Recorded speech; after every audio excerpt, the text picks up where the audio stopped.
Thank you. I'm gonna share my screen. Uh, all right, so hopefully this won't take too long, but I thought it's a Yo, sure. it's a good topic to discuss because obviously it can be quite taboo, but I don't think it should be, and I think it's important to have a balanced view on the topic to understand the different perspectives and to see what our movement has to say on abortion as well, especially given recent developments in the debate. Anyway, I'll get into all of that in the talk. So yeah, obviously I'll be talking about abortion. And to start off with, I want to look at the pro-choice arguments. So the first one that you've probably heard many times is "my body, my choice," which considers abortion to be a women's rights issue. So uh, the fetus is obviously developing and growing inside the woman, and people who are pro-choice believe that it is the woman's uh, decision to make if she wants to continue carrying that baby or if for whatever reason she wants to abort it. She should have the opportunity, she should have the choice. So that's I guess the overall argument. And to get into more details, obviously this is not true for everyone who's pro-choice. They won't agree with everything here, but these are just general views. So an embryo or a fetus is a bunch of cells, so it doesn't have the same value as humans that have already been born and are outside the womb because they're not as developed. Also, abortions will take place whether they are legal or not. So um, banning abortions doesn't help, and all it does is endanger women's lives because they'll carry out the abortions illegally in a less safe environment. So it doesn't really help anyone in well, according to this view. Also, some people might be too young to have a child, or it might be too expensive. So maybe they already have some children and they're struggling to provide for those children that they already have. So they feel it doesn't make sense for them to have more children, or they're too young. They're not in a place in their life where they're ready to raise a child. So they think the most responsible thing is to abort it. Also, abortion should be available if the pregnancy is a result of rape or incest. So I know some people make an exception. Uh, some people who consider themselves pro-life will say, I'm pro-life, except in the cases where somebody was raped or incest occurred. Uh, Also, there are different laws for fetuses that are disabled. I will explore that a little bit more later. Also, the mother will die if an abortion doesn't take place. So obviously, this is a very difficult situation to be placed in, and I think in some cases, both the fetus or the child, depending on what your view is, will die if the pregnancy is not terminated. So it's a necessary procedure. And lastly, an unwanted child is better off not being born. There are enough children who aren't being cared for, and we should focus on those who have already been born. So obviously, there are many people in the world and countries who are being abused or not cared for. And does it make sense to bring more people into the world when we're not doing a good enough job with those who are already here? So now for the pro-life arguments. So I counted the points from the pro-choice argument, so it should follow a similar structure. The life of the fetus is just as important as the mother's. So for people who are pro-life, they generally believe that life begins at conception, and the fetus is just a young human. So a fetus just describes how old the human is. It doesn't make the fetus less of a human. You can call a human a fetus, an embryo, a toddler, a teenager, an adult. All those terms just indicate how old the human is and not how much value they have. So that's one argument, and that's connected obviously to the second one. The third point is abortion should be illegal, and just because a crime will continue to take place, it doesn't mean it shouldn't be criminalized in the first place. And so some people believe that if you get an abortion, you should go to jail if it's against the law. So if you think about other actions that are criminalized, so for example, you shouldn't steal, you shouldn't murder people, uh, those actions are illegal, but they clearly still take place. So the argument that abortions should be legal because they'll take place anyway can be parallel to the argument that stealing should be legal because people will continue to steal anyway. At least that's one viewpoint.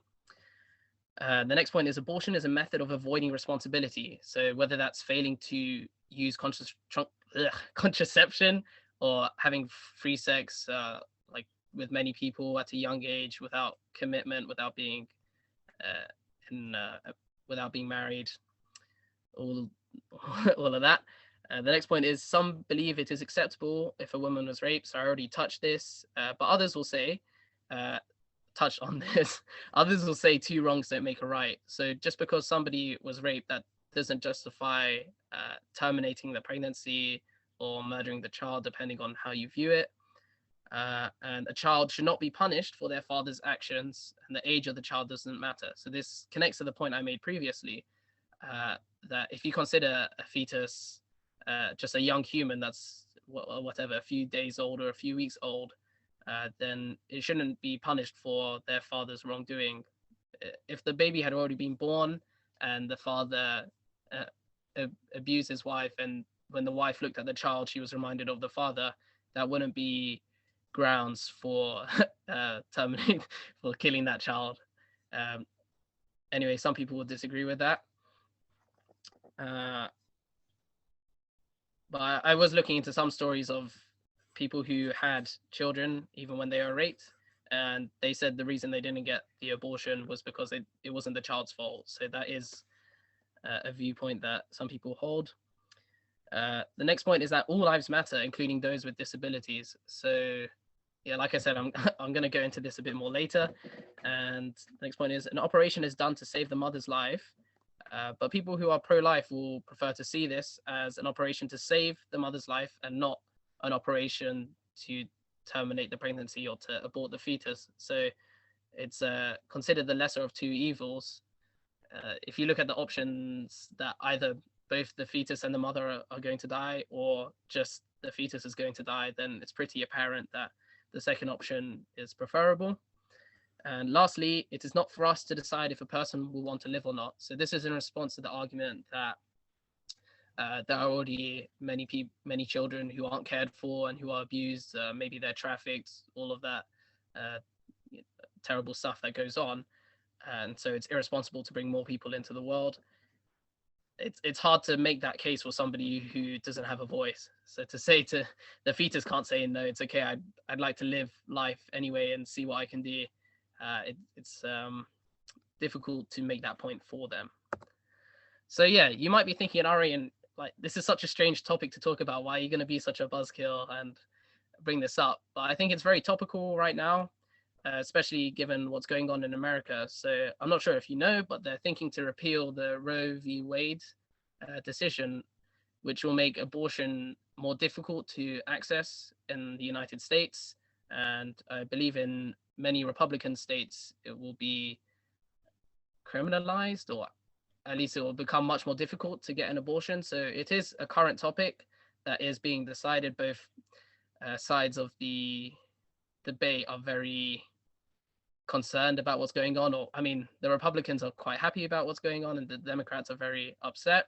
In general, obviously, not all Democrats are pro-choice and not all Republicans are pro-life, but there is a fairly strong correlation. So it is a topical debate, and we're seeing it play out right now. And I'm interested to see how this affects other countries outside of the United States. So I guess it will spark more debate here in the UK and in Europe and other countries as well. So yeah, we'll see what happens. But it does look like in America this will be repealed. So let's see what happens there.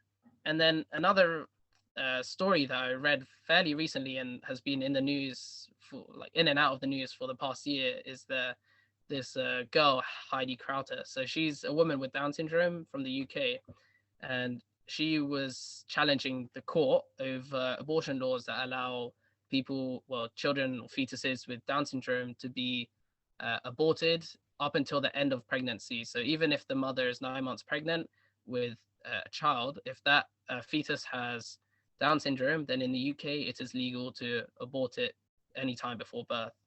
So I read this story not so long ago, and it got me thinking about, whether this is all right or not.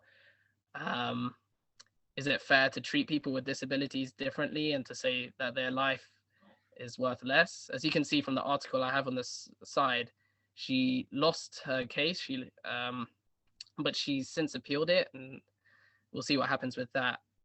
But I don't know how they can say this, but the government maintained there was no evidence the law discriminated against Downs. So interpret that how you will, but for me, it very clearly does, because it puts less value on their lives. And personally, I completely disagree with that.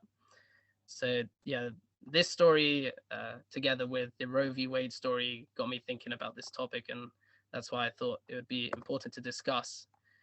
So I pulled up this quote from True Father talking about abortion, and it comes from the autobiography and the chapter called Promises That Must Never Be Broken. So you can see that he says, "To bear many children and raise them is God's blessing. It is unthinkable that human beings apply their own standard of judgment and arbitrarily abort precious lives given to them by God. All life born into this world embodies God's will. All life is noble and precious, so it must be cared for and protected." So to me, that seems like a very clear stance on abortion. You can see that I've highlighted all life. So it doesn't matter if you've got Down syndrome or how the fetus was conceived, all life is noble and precious. So that seems to be True Father's view on it. And I think that's just important to know, because maybe we haven't heard that before, we just didn't pay much attention to it. But I actually read this not so long ago in the autobiography, and so it was another thing that got me thinking about this topic. So I guess before I conclude and look at some of these points that we can consider, just for transparency, I'd like to say that I am pro-life. I personally, I'm not sure if you could pick up on that. I was trying to be unbiased the whole time and present both sides of the argument fairly. But I believe that all life is precious and all life has value. And the only situation in which I can justify an abortion is if the mother's life is at risk, because the only thing that has equal value to a life is another life. So if somebody's attacking you and trying to kill you, I think you're justified in killing them in response to protect your own life. And I apply the same sort of logic to abortion. So the only time I think it's justified is if it's going to save the mother's life. And I think that is obviously the mother's decision. On that, I am pro-choice. But aside from that, I am pro-life. So anyway, I thought we could discuss some of these points just together as a big group. I don't think we need to go into smaller groups. I guess we can if most people want to. But yeah, anyway, the points I want to consider are, is abortion ever justified? If it is sometimes justified, should there be a time limit? So some people have different understandings of when human life begins. I personally believe it begins at conception, but some people think it's when you can first detect a heartbeat, when you can first detect brain activity, or when the fetus or the child will be able to survive outside of the womb without the mother's support. So what do we think about that? Should people with disabilities be treated differently? So should we have these laws in place like we do in the UK, where people with Down syndrome can be aborted 9 months into their development? Should abortion be used as a form of birth control? So I know people sometimes comment that the world is overpopulated and that we don't have enough resources to provide for everyone. And so abortion helps us to keep a lid on the population. Also, maybe this is a point I should have made at the start, but some people feel that men shouldn't have a say on abortion because it doesn't affect them as much. They're not the ones carrying the child, and it's more of a women's issue. As you can probably tell, I completely disagree with that notion. I think the child is 50% his father, or his or her father, 50% his or her mother. So I think men should have an equal say. But yeah, many people don't. So I'd be interested to hear what you guys have to say on that. And lastly, is it important for our movement to have a general view on abortion, or should it be an individual matter? So I definitely suggested that the general view on abortion in our movement, which I think most people are sort of aware of, is that it shouldn't take place. Basically, True Father definitely implies that. I don't even think it implies. He states that. But is it good to have these commands from True Father telling people what they can or cannot do with their bodies? Or should it be an individual matter that people can decide as members of the movement without feeling any pressure to conform to the movement's expectations regarding abortion? So yeah, that is my presentation. I hope it was thought-provoking, and I'm looking forward to the discussion that will follow. So yeah, thank you all for listening. And there are some videos that I'll link in the chat. So I spent quite a long time listening to different